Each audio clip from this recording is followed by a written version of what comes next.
The worst dressed in football. I wasn't the best dressed myself, if I'm being honest. You're a bit rich from me coming for people about dressing sense and all that. The worst dressed. There was a couple at Celtic. It's a case of who do I dig out there today? You know, who do I throw under the bus, basically? Just trying to think. I played for 8 clubs. Libo's got to have been pretty bad. Yeah, Lubo. I remember there was a couple of nice shops in Glasgow at the time. I think the old firm teams used to keep crews, you know, in business, didn't they, at the time? Remember the shop crews? I'm not too sure if they're still around now. It's still there, mate. It's still there. I've seen Edward and Cruz. Yeah, no, I don't think a lot of the lads had heard of Prada before they'd come to Glasgow, you know, and all of a sudden they're all dripping in Prada the next day, you know. But no, I can't really think. It'll come to me as we go on. I've been really lucky, lads. You know, I've been ever so fortunate with the players that I played with. You know, you're one of the best finishers I played with, of course, was Henrik Larson, and strangely enough, Henrik never, you know, practiced his finishing too much. You know, he never stayed behind to practice his. He's just technically just unbelievable, just a very, very natural player. I played with Ian Rush, I played with Ian Wright, likes of Craig Bellamy, these guys as well, you know, what records, great finishers, great goal scorers. Stan Petrov was always very good whenever he got in behind the defence, and whenever he got in 1v1, he had a terrific strike on him, Stan, lots of power behind his shot, and Stan Petrov was very good as well, but of course, you know, the King of Kings, Henrik Larson, you know, I don't think there's a record that he hasn't broke at Celtic. So, you know, he was on a different level, I have to say that. The worst trainer, I'd have to say myself. I'd have to say myself. You know, I wasn't the best of trainers, but I think I managed to get goals whenever I got the opportunity, you know, and maybe if I had gone through my career, probably a stone and a half lighter. I had a good career. I played in the Premier League for 10 years with the likes of West Ham and Arsenal and obviously Celtic. But, you know, if I'd gone through my career a little bit lighter, I think I could have gone on again. I could have gone even bigger again. But as I said, I was able to score goals and I got the best of what I had. But if I maybe knuckled down and got myself fitter and worked harder, then I think I could have gone higher again with the natural talent that I had without tuning in too much to the diet and to the fitness side of things. I think we all used to moan. I think footballers generally have a reputation of moaning. You know, in the mornings when the coaches, you're going onto the training ground and then you know, it's almost like you know, it can be cold mornings, and someone's always moaning about the weather, or if the coach is putting a keep ball session on or a technical drill, somebody is moaning. Tomo used to moan a lot, Alan Thompson, but I just think footballers in general, it's just part of it. I think it's just part of moaning. You're natural moaners. Not every footballer. Some of the guys are very positive when everything they do, but it used to be a case of, and it shouldn't really be that way because we're privileged, you know, we're out in the fresh air, we're doing something we love doing, we're playing football for a living, which is, you know, an absolute dream, you know, for lots of people. It was my dream anyway, to become a professional footballer. So you should embrace it as much as you can, but doesn't always work like that. But there was, you know, there's a lot of mourning goes on in football. I back myself up. I wouldn't need anyone. I think we seen that on a certain video, John, didn't we? But you know, ultimately, I've seen loads of. I played for Wimbledon, the Crazy Gang, and I can remember a story where two of the lads were spoiling the session one day. You know, they were going for it a little bit, kicking each other on the training ground. And Joe Kinnear, our manager, he said, right lads, I've had enough of you two. Come on, over here. We walked about half a mile onto the next playing field, and we walked onto a rugby pitch. And he said to these two players, he said to the lads first, you're right lads, form a circle around the rugby pitch in the middle, in the centre circle. and he said to the two players that were spoiling his session over there, he said, right, lads, get in, have a fight.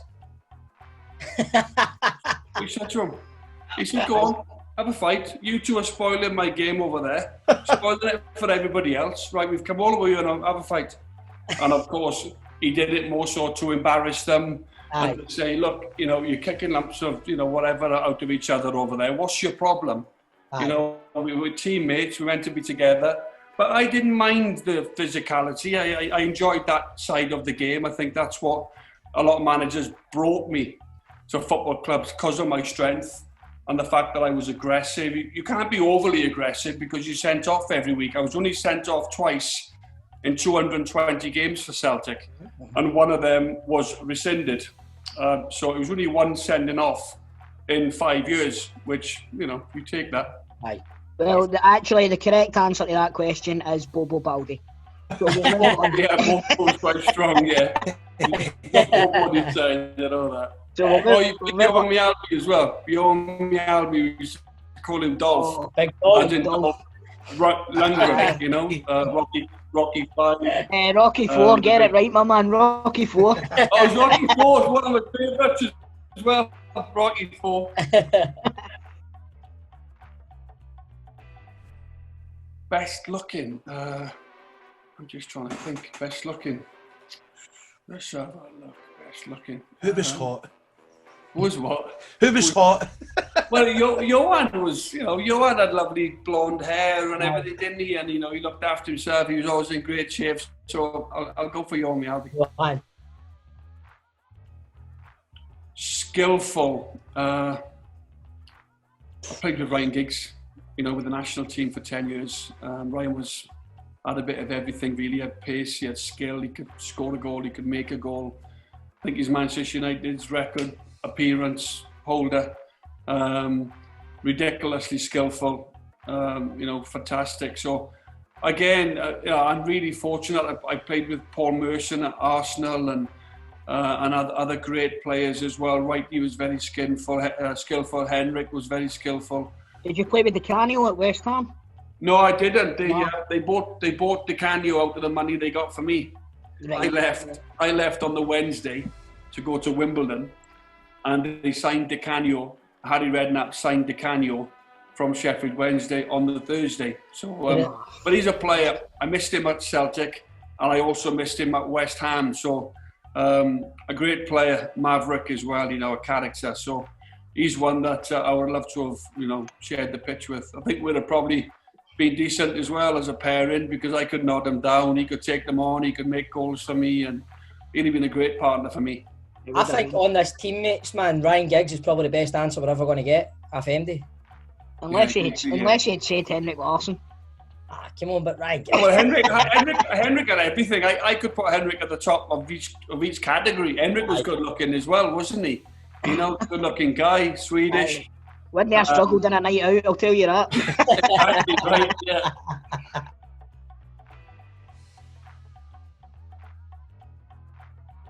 Frank Lampard at West Ham had a good time because, you know, he was a great player, Frank, and he went on to become a brilliant player. But I wouldn't say, you know, he was in the team because of his dad, because his dad was a coach. He worked his socks off to get into the team, and he went on to have a great career that he had. But, you know, Frank was a great professional. He couldn't do anything wrong, you know. And, of course, Harry and Frank Sr., I think they're brother-in-laws. I think they're both married to two sisters. So he wasn't going to shout. He wasn't going to shout too often at his nephew, was he? But as I said, but Frank was a wonderful player, and he got into the team because of his talent, and he went on to have an incredible career. Well, we used to play a bit of U2, to be honest. Look, we're talking. I played for Celtic in 2001 to 2006. We're talking 14, 15 years ago now, when U2 were at their best. An Irish band, you know, Celtic being an Irish club with a lot of Irish players, Irish supporters. So Bono and U2 was a lot of the guys. Hero Martin O'Neill loved U2 as well. So it just used to be the normal sort of U2 songs and things like that on the bus, and you know, it wouldn't be nothing, you know, rapping or whatever it was, or all this. whoever wanted that on, they could have it on their earphones. You know, he's just always pretty sensible, to be honest. I can't imagine many clubs now playing YouTube before the games. No, exactly, Grado. You're spot on, mate. Yeah, they don't all have their stuff now, their personal stuff and everything else that they follow. But I'd like to have had a bit of Tom Jones on there. Stereophonics or something. Stereophonics, class. Well, I played again. You know, I was very, very fortunate. But if I'm in Scotland, I say Henrik Larson. And if I'm in London, I say Dennis Bergkamp. You know, there you go, Stevie. He's just beat that Ryan Giggs answer, hasn't he? Christ, man. Ryan Giggs, Dennis Bergkamp. Jesus Christ. Yeah, but, you know, I have to say, Henrik, what can you say about him? You know, he's ridiculous, wasn't he? The goals he scored, the amount of goals, the consistency. I think it's like 242 goals in 315 games. You know, that's freakish, really. And obviously what he did then when he left the club, he went on and won a Champions League at Barcelona, played for Man United. And again, Dennis Bergkamp, you know, Dennis was just on a different level. He was the best player at Arsenal, everybody knew it. Dutch master, did it for his country, did it in World Cups. So, you know, it's very difficult to split them. As I said, they were both just on a different level altogether, Dennis Bergkamp and Henrik Larson. But as I said, I had great success with them both.